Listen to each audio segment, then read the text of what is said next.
Hello and welcome to Rajya Sabha TV. I'm Tina Jha with Discussion Today. On the show today, we will talk about climate emergency. Joining more than 30 countries, New Zealand on Wednesday took the symbolic step of declaring a climate emergency. Lawmakers voted 76-43 in favour of the motion. Besides, the New Zealand government also launched a new initiative requiring many public agencies to become carbon neutral by the year 2025, in part by getting rid of coal boilers and also buying electric cars. New Zealand's Prime Minister Jacinda Ardern said the government usually declares emergencies only for things like natural disasters, but that if it does not address climate change, such disasters will continue to happen. However, the declaration comes without any assigned statutory powers or money, making it purely symbolic. So on Discussion Today, we will analyse what climate emergency means, how significant a move it is, and what more needs to be done to tackle the crisis of climate change, which is today one of the greatest challenges facing humanity.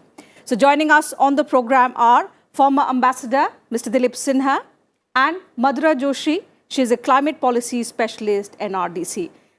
Welcome to both of you on Discussion Today. Madhura, allow me to begin the programme with you. Help us understand what climate emergency actually means and what prompted New Zealand to declare such an emergency now.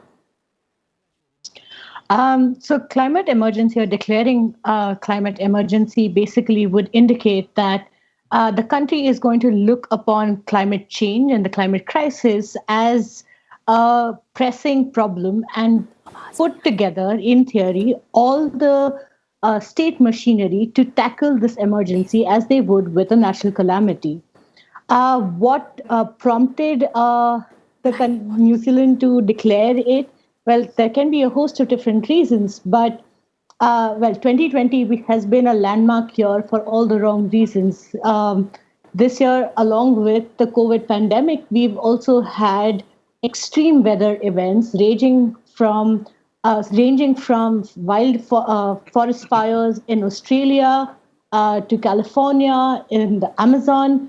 We've had locust attacks in India, cyclones in areas where there were never such before. And several studies show that the sort of rate of these extreme events has been higher in the past few years than the past few decades, and it's going to continue to rise further. It is also the 5-year sort of anniversary of the Paris Agreement and the year to ratchet up or to show that basically commitments of countries are strong and to try and build upon those ambitions. There are a range of different reasons, one more urgent than the other, that are showing us that the need to act on climate change is now, if not 10 years back, but we definitely cannot ignore the problem now. So it is a welcome move. What we need to see further is that such declarations don't just remain a symbolic action, but are backed with strong action in policy, through industry, and action on ground. Certainly. And let me take that question to the former ambassador as well. Sir, you've been part of environmental diplomacy for so long. How do you look at it? Is it a significant step or mere signalling, as Madhura said, mere symbolism by New Zealand? Well, symbolism is also important. Okay. One of the things that has been noted about the climate change negotiations is that these negotiations started in the early 1990s, and they were essentially pressed for and motivated by various think tanks and action groups, civil society, mainly in Europe. Then we come to the last decade where there was the economic crisis, as a result of which the enthusiasm for climate change action dwindled in the West. On top of that, you had two major developments. One, the US kept out of the Kyoto Protocol. That was a very big disappointment. And then in the same period, China emerged as the world's largest emitter. And China continued to claim developing country status. It wanted to be exempted from all commitments. So all these factors led to a certain downgrading of climate change in the entire international diplomacy. So the fact that this year so many countries have come out and declared climate emergency and have also set a target for becoming carbon neutral shows that this sense of emergency is coming back, and people are realizing that what science had predicted would happen is happening now. So if we don't act now, it will become too late tomorrow. So you asked about New Zealand. One of the reasons I think New Zealand is waking up to this fact is that New Zealand is very close to the Pacific small islands, many of which will be submerged in the course of the next, some decades, I suppose. And a lot of the climate refugees will come to New Zealand. So New Zealand is waking up to the fact that it must show some action. And even if it is symbolism, it's an important symbolism to raise awareness of the fact that climate change is a real threat to our civilization. Okay, coming back to you, Madhura, with a question about, setting the target of being carbon neutral. New Zealand says it is committed to a carbon neutral government by the year 2025. How achievable is this target, considering that of the 43 industrialized countries, New Zealand is among the 12 countries that have seen net emissions increase between 1990 to 2018? Well, the carbon neutrality target is between now and 2025 they have one short-term target, and they also are looking at carbon net zero emissions by 2050. I think that if the countries are serious about action, then this is an achievable target.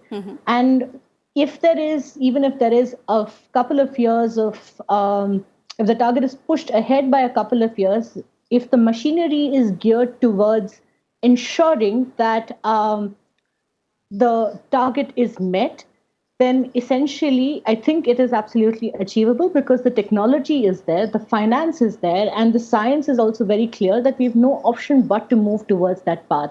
So the carbon neutrality target that a lot of countries have also put forth, ranging from, in the recent past, we've seen announcements, are talking about carbon neutrality by basically 2050 and going ahead. And I think that's a very realistic time frame in which we can achieve it because the technologies that are needed are available right now. Okay. Coming back to you, Ambassador, before New Zealand, more than 30 countries have declared such an emergency. What kind of action have they followed it up with? Apart from mere symbolism, which you rightly said is important, but over the course of time, what actions, what policies have been formulated if the crisis is so big? Well, one of the things that has happened because of COVID this year has been the fact that we have noticed that there was, according to one report, an actual reduction of 8% in carbon dioxide emissions in the first half of this year, which showed to the world that if action is taken for whatever reason, then this problem can be addressed significantly.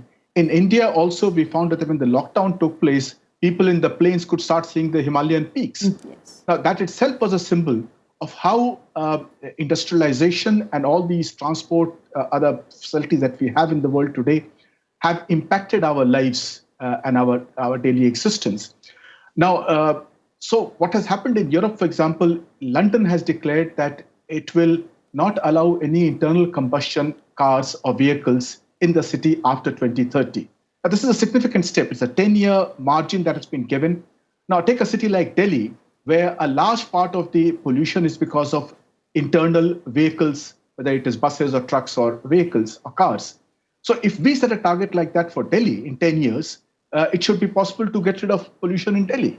Quite apart from, of course, the stubble burning in the fields that is taking place. So it is possible to take regional action by this. I think globally, the increase in temperatures will not be affected, will be marginally affected by this. We cannot possibly avoid the global targets of temperature rise, but certainly regional action can be taken, which can ameliorate the daily lives of people. What London is implementing or has set a target, if that is implemented in Delhi, it could solve a lot of our problems. Every year we witness high levels of pollution. It's impacting our health, and particularly in the times of the pandemic, it has sort of worsened the situation. So what stops us, or what are the challenges that we face in implementing this plan of action in the national capital? Well, for a country like India, the problem is technology and finance, and the fact that our development compulsions are very strong, as a result of which we tend to put the environment and climate change aside in order to promote growth and development, which is extremely important. But we have also come to realize that the price for ignoring the environment is very high in health terms and in terms of the economy as well. So we really have to recognize that that the environment should be as much a part of development and looking after the environment as is any other parameter of economic growth. Now, for example, if we set a target of 10 years for removing all internal combustion vehicles from the city of Delhi, it will take care of a large part of the pollution that is taking place in Delhi today, apart from, of course, addressing the problem of stubble burning in the neighborhood. Similar action, for example, when the COVID lockdown took place, we found that the quality of water in the rivers had improved because the factories had been shut down, which means that the emissions from these, the release, the discharge from these factories into the rivers is polluting the rivers. And surely we can address that. Yes. So these are little things that we can perhaps take action on to address our daily lives. And once the lockdown has been lifted, problems. the challenge has been to sustain the levels of clean environment that we enjoyed during the lockdown. Madhura, since we're talking about India-centric solutions, what are the initiatives that have been taken at the government level in the past few years to tackle climate change? I think there have been several initiatives, several encouraging developments that have been there. Since we were talking about air pollution, let me just start with the first sort of a policy program that was put together, which was the National Action Plan on Clean Air. That plan essentially puts in targets for PM 2.5, which is the tiny micro pollutants which are very harmful for human health, PM 2.5 reductions, and has in place policies or has in place targets that will help in reducing overall air pollution. It also includes things like increasing renewable energy. The second sort of huge progress that we've also made has been in the renewable energy sector.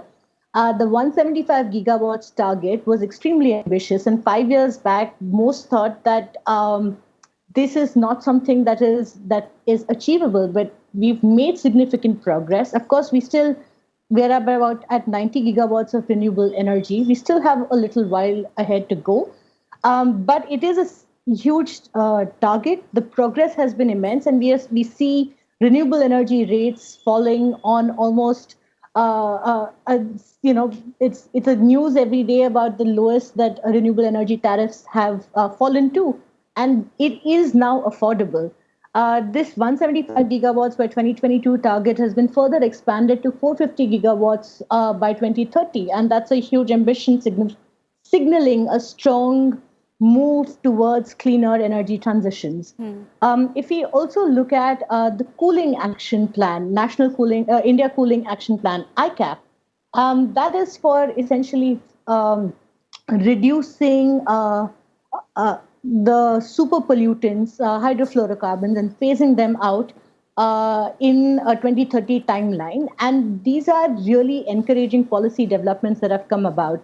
The fourth aspect would be on electric vehicles.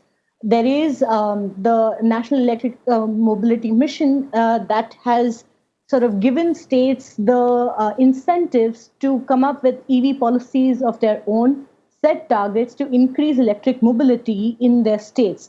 So these are really encouraging developments that are there. We've made a lot of progress on ground. And if you look at India's Paris targets as well, we are almost close to meeting 2 of the 3 crucial Paris targets. 40% of non-fossil fuel electricity generation capacity mix and 33 to 35% emission reduction. And that's most likely to be met way before 2030. We're at 38% already for non-fossil fuels. What is further required is now building a state-level capacity, ensuring that these targets that have been put in place are met. For instance, when we talk about air pollution, thermal power plants are one of the largest contributors to air pollution problem. But the power plant sort of norms, air pollution norms, that thermal power plants are supposed to comply with have been pushed ahead time and repeatedly again, primarily because of pressure from the power plants saying that they cannot right now afford to meet them in the given timeline.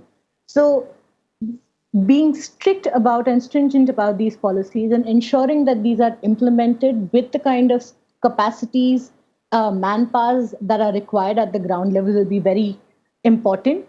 And what will also be important is ensuring that we sort of create the financial mechanisms and instruments that can help in use sort of public finance to leverage public finance to attract more sort of private capital so that our energy transitions and the goals that we have put in place can be met. And catalytic financial instruments can help in doing this. Okay, Ambassador, let me also get your view on how well placed are we in achieving our Paris Agreement targets. Madhura says in recent years there have been several encouraging developments. What do you think? Yes, we have been of the three main targets set by us in the Paris Agreement.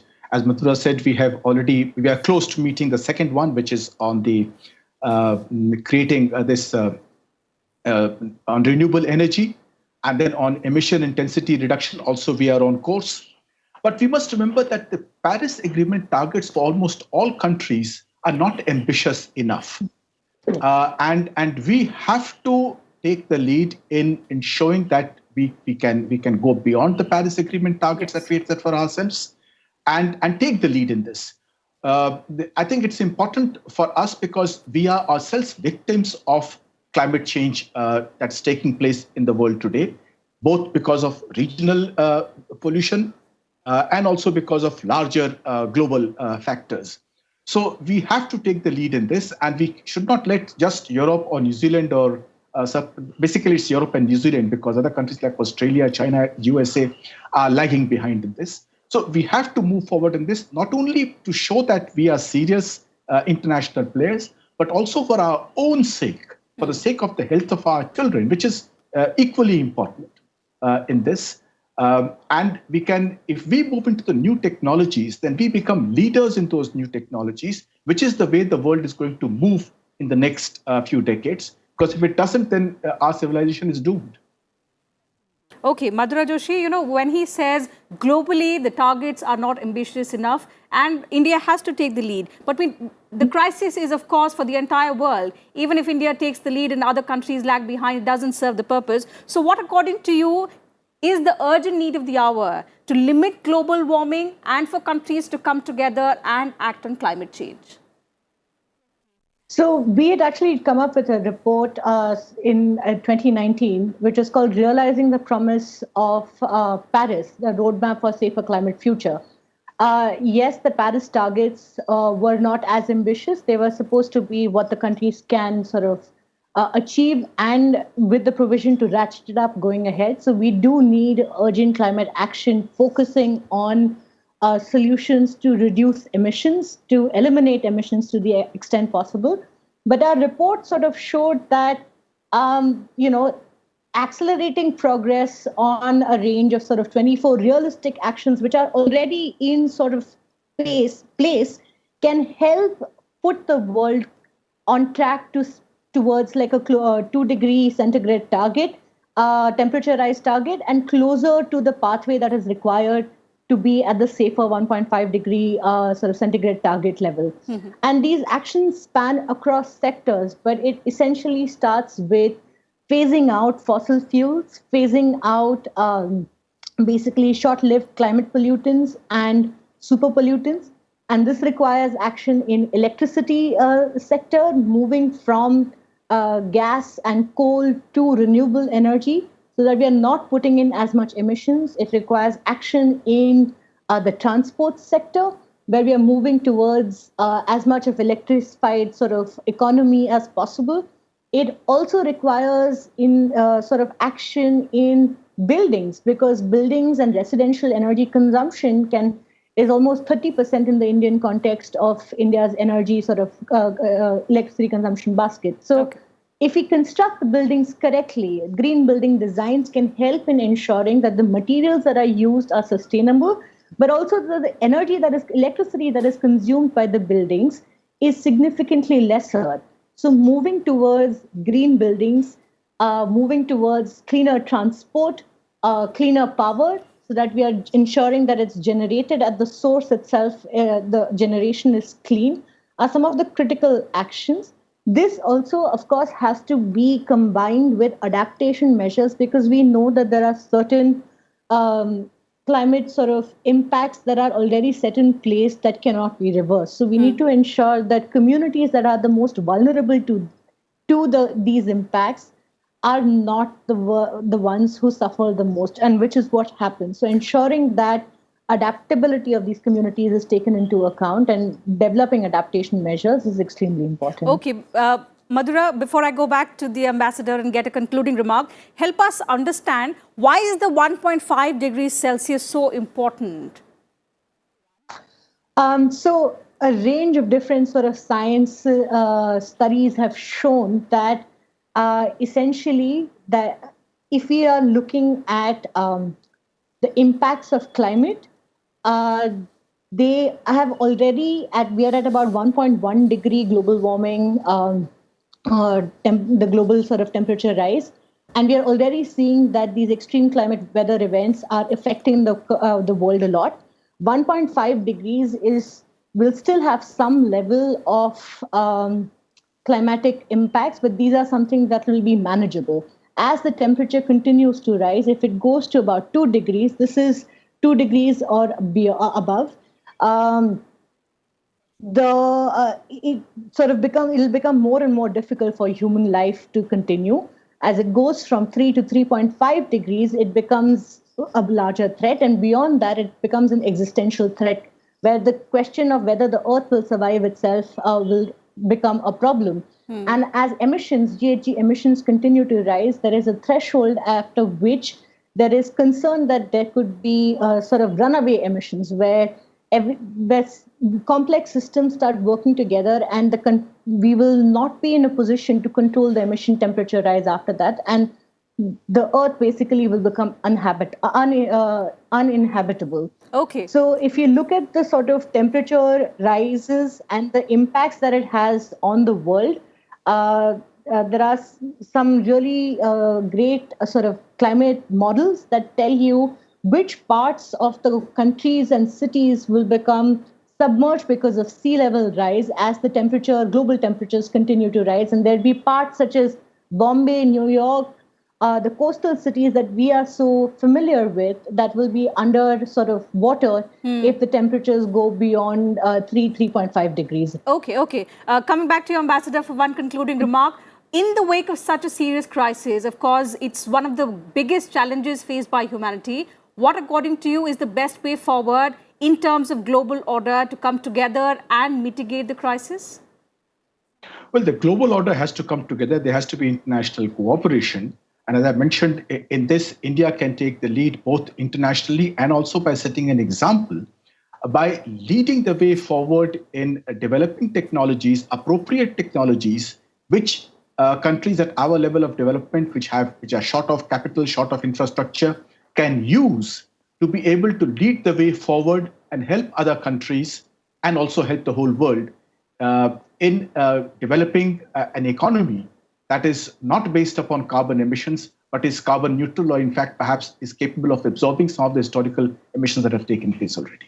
All right. So with that remark from the Ambassador, I'll have to call it a wrap on discussion today. Thank you, Madhura Joshi and Ambassador Dilip Sinha, for joining us on the program today and putting forth your perspective on this pertinent subject. Pleasure having you on the program. So that's it from us on discussion today. You can also watch our program on YouTube and send us your feedback and suggestions about our program. Thank you very much for your time.